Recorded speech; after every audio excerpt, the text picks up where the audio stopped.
तेना घना घनाय धियारा घोलता तमु सारा का सारा तू ही मेरा एक आधार। जी नमस्कार, मैं रामबाबू पटेल तेल से।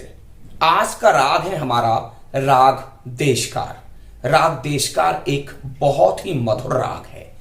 जब भी हम किसी राग को समझने वाले होते हैं तो सबसे पहले हमें जानना होता है कि इस राग में कौन कौन से स्वर लगेंगे, क्योंकि स्वर तो केवल 7 हैं। 7 शुद्ध स्वर और 4 कोमल स्वर और 1 तीव्र स्वर। तो हम राग देशकार की बात करें तो इसमें 5 स्वर लग रहे हैं। 7 स्वर हमारे होते हैं। सा, सबसे पहले आप सा भरिए। सा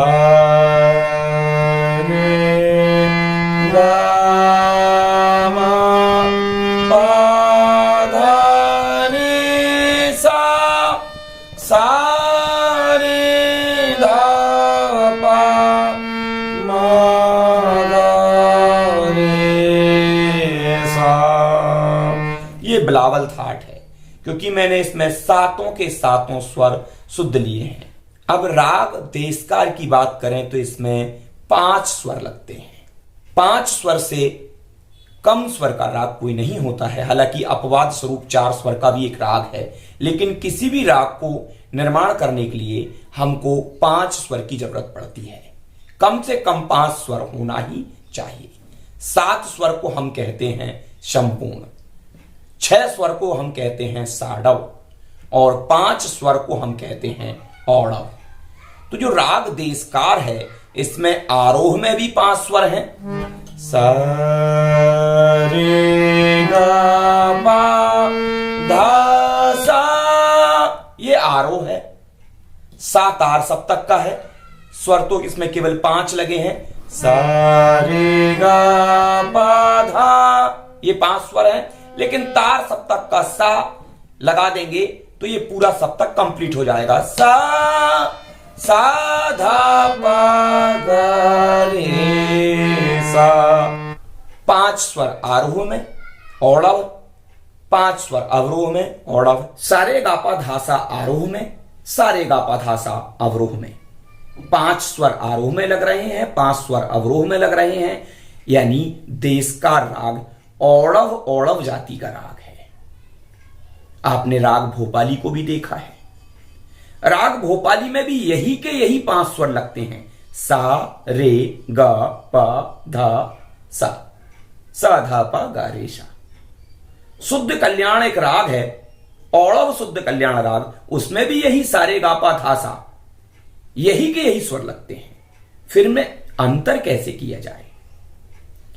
जब कोई 2 व्यक्ति हूबहू एक जैसे होते हैं, जुड़वा होते हैं, या 3 लोग एक जैसे होते हैं, तब हम इसमें अंतर कैसे कर पाएंगे?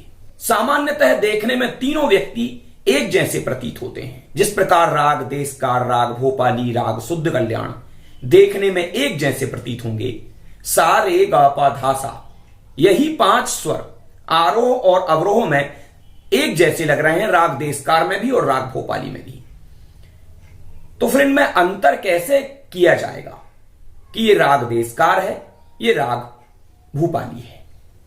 आपने देखा कि सारे गा पा धा सा, सारे गा पा धा सा, सा धा पा गा रे सा। 5 स्वर हैं, जाति औड़व औड़व है, राग देशकार की भी और राग भोपाली की भी।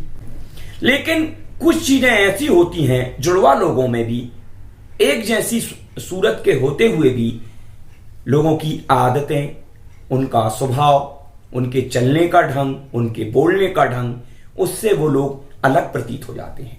लेकिन सामान्यतः जब हम पहली बार किसी व्यक्ति को देखते हैं, एक जैसे व्यक्तियों को देखते हैं, तो उनमें हम अंतर महसूस नहीं कर पाते हैं। लेकिन जब हम कुछ समय तक उनके साथ रहते हैं तो हम समझ जाते हैं कि ये व्यक्ति और ये व्यक्ति में भले ही सूरत एक जैसी है, लेकिन इनमें अंतर क्या है। दूसरी चीज, किसी राग को समझने के लिए उसका वादी और संवादी स्वर हम जानते हैं। तो राग भोपाली का वादी संवादी अलग है और राग देशकार का वादी संवादी अलग है। राग भोपाली की बात करूं, सारे गा इसका वादी, सारे गा रे गा ध सारे गा पा गा धा पा गा पर ज्यादा ठहराव किया जा रहा है। गा इसका वादी स्वर है और धा इसका संवादी स्वर है। धा सा धा सा गा रे सा धा गा पा धा। लेकिन धा पर अगर ज्यादा जोर दे दूंगा, धा पर ज्यादा देर तक ठहराव कर दूंगा तो धा स्वर वादी हो जाएगा और ये राग बदल जाएगा। पा सारे गा पा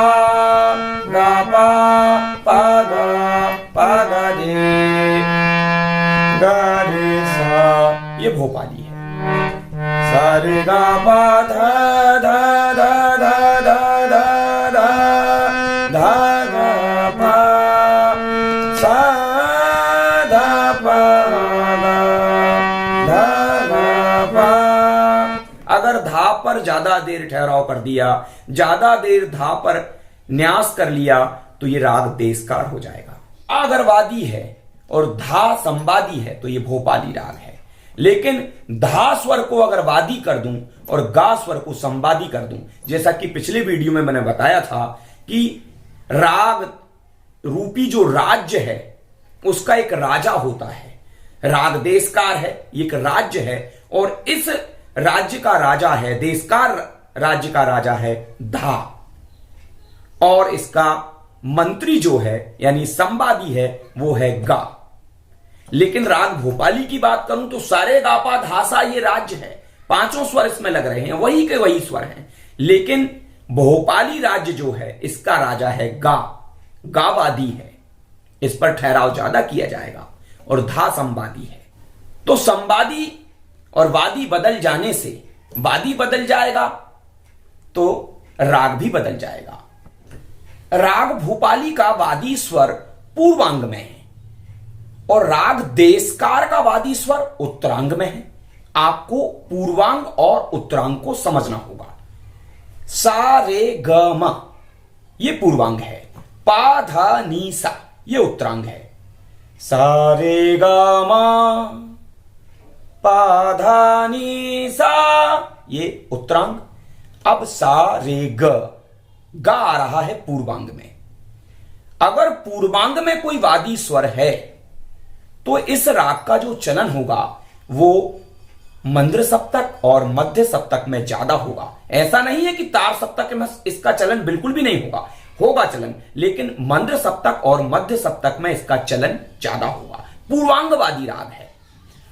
अगर किसी राग का वादी स्वर उत्तरांग में हुआ, जैसे राग देशकार का वादी स्वर धा जो है वो उत्तरांग में है, प ध नी सा ये उत्तरांग है, तो धा उत्तरांग में आ रहा है तो ये उत्तरांगवादी राग है। अगर कोई राग उत्तरांगवादी हुआ तो इसका चलन मध्य सप्तक और तार सप्तक में अधिक होगा। लेकिन इसका यह मतलब बिल्कुल भी नहीं है कि मध्य सप्तक और तार सप्तक में ही इसका चलन होगा, मंद्र सप्तक में इसका चलन बिल्कुल भी नहीं होगा।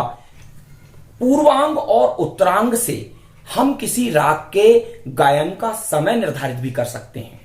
अगर कोई राग पूर्वांगवादी है यानी उसका वादी स्वर पूर्वांग में है तो वो राग रात्रिकालीन राग होगा, और अगर किसी राग का वादी स्वर उत्तरांग में है तो वो राग दिन वाला होगा।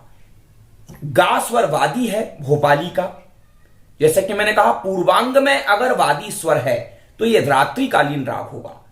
दोपहर 12 बजे से रात के 12 बजे तक का ही इसका गायन का समय होगा, और राग भोपाली का जो गायन का समय है वो शाम के 6 बजे से रात्रि के 9 बजे तक है, यानी दोपहर 12 से रात्रि 12 बजे के बीच में आ रहा है, यानी ये रात्रिकालीन राग है। अगर पूर्वांग में किसी राग का वादी स्वर है तो उत्तरांग में अगर किसी का वादी स्वर है, जैसे राग देशकार का वादी स्वर धा है और ये पूर्वांग में आ रहा है, रात्रि के 12 बजे से दोपहर के 12 बजे तक गाया बजाया जाएगा।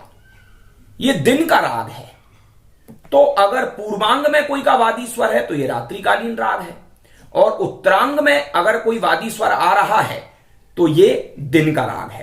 पूर्वांग उत्तरांग से हम किसी राग के प्रकृति को भी समझ सकते हैं कि राग की प्रकृति कैसी है, गंभीर प्रकृति का राग है कि चंचल प्रकृति का राग है। पूर्वांग उत्तरांग आप समझ चुके हैं। सा रे गा मा ये पूर्वांग है, पा धा नी सा ये उत्तरांग है। अगर पूर्वांग में किसी राग का वादी स्वर है तो यह गंभीर प्रकृति का राग होगा, क्योंकि इस राग का चलन अधिकतर मध्य सप्तक और मंद्र सप्तक में होगा। यह गंभीर प्रकृति का राग होगा। और किसी राग का वादी स्वर अगर उत्तरांग में है, पाधा नीसा वाले इलाके में है, तो जैसे कि राग देशकार का वादी स्वर धा है जो कि उत्तरांग में है, तो यह चंचल प्रकृति का राग है। यह मध्य सप्तक और तार सप्तक में ज्यादा खिलता है। तो वादी स्वर और संवादी स्वर बदल जाने से राग भी बदल जाता है। साथियों, आप समझ गए होंगे कि वादी स्वर यानी जिस स्वर पर ज्यादा ठहराव किया जाता है, संवादी स्वर वादी स्वर से कम ठहराव किया जाता है, और इन दोनों स्वरों में आपस में संवाद होता है। जैसे सा मा, सा और मा में संवाद हो रहा है, सा पा, सा और पा में पा पे संवाद हो रहा है। तो इन जैसे धागा गधा, तो आप देख रहे हैं कि दो स्वरों में आपस में संवाद हो रहा है, वाद संवाद हो रहा है। राजा साहब कुछ बोल रहे हैं, मंत्री साहब उसका जवाब दे रहे हैं, तो वादी संवादी आप समझ गए हैं। बाकी के जो स्वर प्रयुक्त हो रहे हैं, जैसे अभी आपने देखा कि राग भोपाली और राग देशकार में सा रे गा पा धा सा ये 5 स्वर लग रहे हैं। मां और नी, मनी, मां और नी स्वर इसमें वर्जित हैं। वर्जित यानी ये दोनों स्वर इन दोनों रागों में नहीं लग रहे हैं, वर्जित स्वर हैं। वादी और संवादी के अतिरिक्त जो स्वर प्रयुक्त होते हैं उन्हें हम अनुवादी स्वर कहते हैं, यानी राजा की सेना या राजा साहब की प्रजा। तो विवादी स्वर आप समझ गए हैं, अनुवादी स्वर आप समझ गए, वादी संवादी आप समझ गए, क्योंकि किसी भी राग को समझने के लिए आपको यह जानकारी होना चाहिए। कितना घना घनाय अंधियारा घोलता तमो सारा का सारा, तू ही मेरा एक आधार। आपको वादी संवादी के बदल जाने से राग किस प्रकार बदल जाता है ये जानकारी समझ में आ गई होगी। अगले वीडियो में हम किसी राग को समझने के लिए कैसे उसकी स्वर संगतियों पर ध्यान देते हैं, उसके पलटे अलंकारों को कैसे करते हैं, राग का चलन क्या होता है, किस तरीके से राग चलता है। जैसे कोई व्यक्ति की चाल, बोलने का ढंग बदल जाता है तो राग बदल जाता है, क्योंकि राग में चलन बड़ा महत्वपूर्ण है, राग का विस्तार बहुत महत्वपूर्ण है। तो राग देशकार और राग भोपाली में दोनों में एक जैसे स्वर लगने के बावजूद भी दोनों राग एक दूसरे से अलग हैं। तो साथियों, फिर मिलेंगे किसी अगले वीडियो के साथ, तब तक के लिए नमस्कार। आप मेरे वीडियो को शेयर कर दें, ज्यादा से ज्यादा लोगों को इसके बारे में बताएं, लाइक करें, कमेंट करें, और मेरे यूट्यूब चैनल रामबाबू पटेल तेलसिर और मेरे फेसबुक पेज रामबाबू पटेल तेलसिर को फॉलो करें।